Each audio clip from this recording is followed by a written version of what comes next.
Hi everyone, my name is Sana O'Brien. Welcome to another Death Battle prediction video. It's going to be Boba Fett versus the Predator.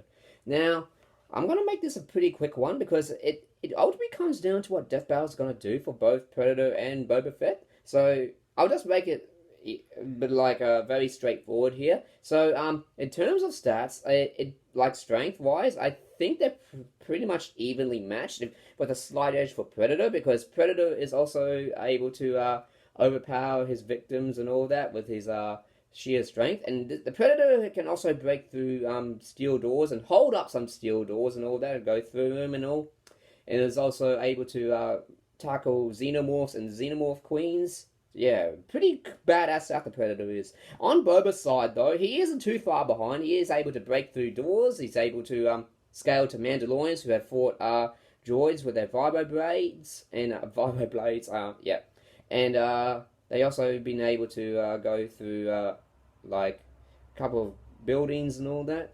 And yeah, Boba Fett for the most part is pretty strong. Like he's like tackling other Mandalorians if you can scale them to that. He's also able to use his gaffy stick, which I'll get into later on, to crush through Stormtrooper armor. That's all that. So yeah, and also gaffy sticks by Tusken Raiders, they can actually break through droids. So yeah, very, very, very cool stuff here. And yeah, so that's the extent for Boba Fett. I would place him at, I'd say. And yeah, he's probably stronger than that, but yeah, that's the general idea here. But I think the Predator should be stronger. And yeah, that's where strength is. But in terms of speed, it kind of goes a bit in favor of Boba Fett because he fights Jedi. He even fought Darth Vader, and he fought mercenaries who also fought other Jedi and all that. And he's also fought bounty hunters as well.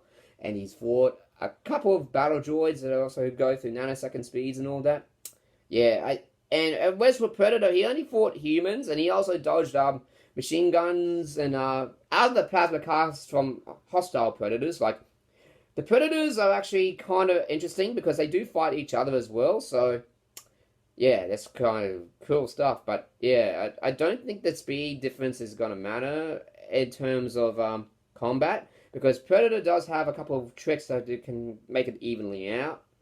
We'll get into later on. So now, durability, I say Boba Fett is more durable than the Predator. I mean, don't get me wrong, the Predator is very durable, but it's kind of hard because mainly Predator relies on his stealth and his agility to actually attack and all that. And sometimes he does fight more honorably. Like if he finds his prey more honorable, then he fights to on a standstill or like fair ground and all that. Whereas Boba Fett, he doesn't really do that. He actually fights like a dirty and all that. But in terms of durability, this is when durability comes in. Beskar armor, like what can you say about Beskar armor? They can pretty much be resistant to lightsaber attacks and explosions and all. So yeah, and because of that, I'd say Boba Fett has more of a solid edge in terms of stats. And there's also the fact that Boba Fett has fought characters who can also break through stuff that are also stronger than him and still survive. Yeah, pretty cool stuff here. So anyways, now let's go into weapons. And now this is actually the main gist of this fight here because we don't know what the Predator is going to be given in this fight. Even if we can composite him, some Predators have their own weapons. Like some of them don't use a combi sticks, or some of them use a smart disc. Some of them just use their wrist blades and plasma casters and all that. So composition-wise, we'll just give him everything. Like I just mentioned, combi sticks, plasma caster spear guns, and smart discs, shurikens. He has wrist blades. He has suicide bomb. And he has the net, like the net gun, really handy. That's why I said speed is not going to be a factor sometimes because of the net gun. It could hold Boba Fett in place, and he also has the what else? He also has his own med kit. There you go. He has his own med kit that actually can heal himself, and he can use it as many times as he wants, like in the Aliens vs Predator 2 PC game. It's a really cool game, by the way. And he also has his camouflage, which is very handy here, and I say Predator's camouflage is probably his best weapon here. Well, not really a weapon, but his best ability. Because it gives him a bit of a near invincibility and all that. Invisibility, not invincibility, but yeah. But it can be nullified if you make the Predator bleed and all that, like what that happened in the first Predator movie. They found him because they trailed his blood and all that. Whereas with Boba Fett, let's go to Boba Fett's side. He has his iconic blaster. He has his wrist blasters. He has a wrist grappling hook. He has a shin rockets, and he has a gaffy stick, like I mentioned before. He has a lightsaber. There you go. Now, if you give Boba Fett the lightsaber, he pretty much one-shots the Predator, no doubt. Like, no doubt.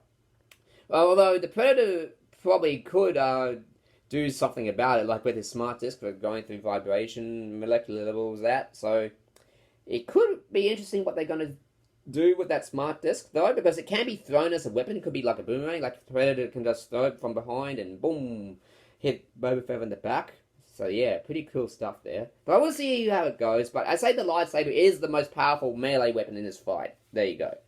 Now, and then also Boba Fett has his rocket attached to his jetpack, which also deals a lot of explosive results. He can destroy spacecraft with it.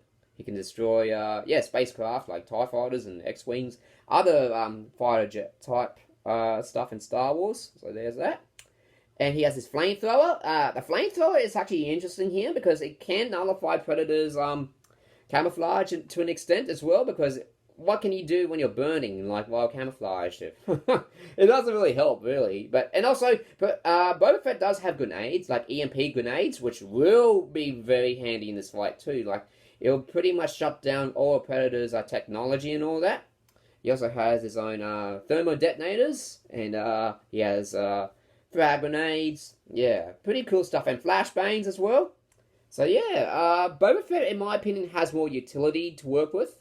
And he has more abilities. Not abilities, but more like versatility. There you go. And skill-wise, they're very skilled, I have to admit. I'd say the Predator is actually more skilled in terms of experience, because they can go through 1,000 years old and over centuries and all that. So they're very, very, very, very skilled. And see, this is the thing here. We don't actually know what kind of Predator is going to be used in this fight. Are they going to go for an elder Predator, which they are very, like, the highest of the Predator chain and all that, and they never lost a single fight, so that's pretty cool. Whereas with Boba Fett, he's very skilled, no doubt, but he's not really 1,000 years old. But he is cloned by other clones, and these clones are very skilled as well. They're perfect marksmen, and they're actually trained to be the very best of what they do. So yeah, it's actually a lot closer than you think in terms of skills, but experience-wise, Predator, by far Predator. Like, yeah, age, 1,000 to, like, 50 to 100 years old. Yeah, no contest. Now, anyways, so in the end, who do I actually think is going to win here? Now, it really depends on what they're going to do.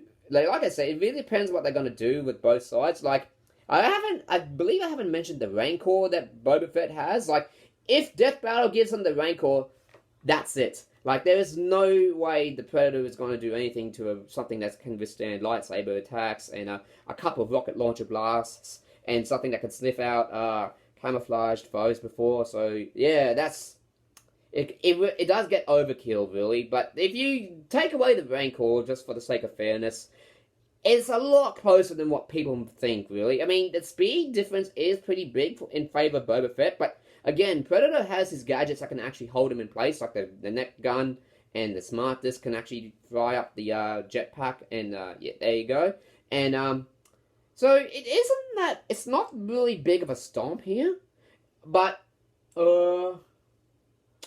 I probably might have to go for Boba Fett here, mainly because he has more material to work with. Like, he has more of a scaling chain, whereas Predator's side of the story, really, like, his own side is like fighting humans and xenomorphs. Nothing to sneeze at, though. Some of these humans are actually very cool, like Arnold Schwarzenegger. There you go, Arnold Schwarzenegger. And it's no joke that Predator is a badass. Like, he's really cool. One of the coolest characters of all time, actually. But Boba Fett has fought Jedi, he has fought Darth Vader. Like, fighting Darth Vader alone pretty much nets him the win in terms of experience against powerful foes and all that. And also, Star Wars is generally more stronger than Alien vs. Predator anyway, so, like, some droids are, like, able to, like, destroy a couple of cities on their own, so that's pretty big stuff. And you also have mercenaries that actually have the same capabilities as Predator has, and Boba Fett has beaten them before. So I'm gonna say, yeah, I think Boba Fett pretty much wins this. Although I won't be surprised if Predator pulls out a victory by ripping out Boba Fett's spine out of nowhere. It'll be really cool, but yeah. See, the thing about this matchup is that I would be really happy who wins either way because they're both really cool characters. I really like them. I actually own a Predator mask at home, actually, so that's pretty cool. And as for Boba Fett, yeah, Boba Fett's one of my favorite characters of Star Wars. Like, I loved the Book of Boba Fett series. It's really cool. I recommend it. Like, he gets trained by Tusken Raiders, and yeah, it's not really much of a spoiler, I promise you, because yeah, it doesn't spoil like the main gist of the story. But yeah, Boba Fett gets trained by Tusken Raiders. That's actually very, very prestigious, considering Tusken Raiders can be very tough, but if they find you worthy, you know you did something really amazing. That's how good Boba Fett is. So anyways, yeah, money's on Boba Fett, and I cannot wait to see the fight, and I've seen the sneak peek of it, and it looks absolutely fantastic. Yeah, oh yes, I forgot to mention the infrared stuff. Infrared stuff is interesting here, because, Predator can use his infrared vision to detect his targets with heat signatures and all that. And Boba Fett also has the same thing here. He also has a 360 vision here as well. Although he has been shown to fight without his helmet before, like from behind, like he can sense you and all that. Not necessarily with the Force, but yeah, it's just like an instincts and all that. It's really cool stuff. So there you go. Yeah. So infrared stuff, I say, it's basically cancelled each other out, really. So yeah, it's not useless in Predator's side. I reckon it's really useful, honestly. And, yeah, that's all I can say. So, yeah, Boba Fett has my vote. I won't be surprised if Predator wins, but I cannot wait to see the fight. Anyways, thank you guys for watching this video.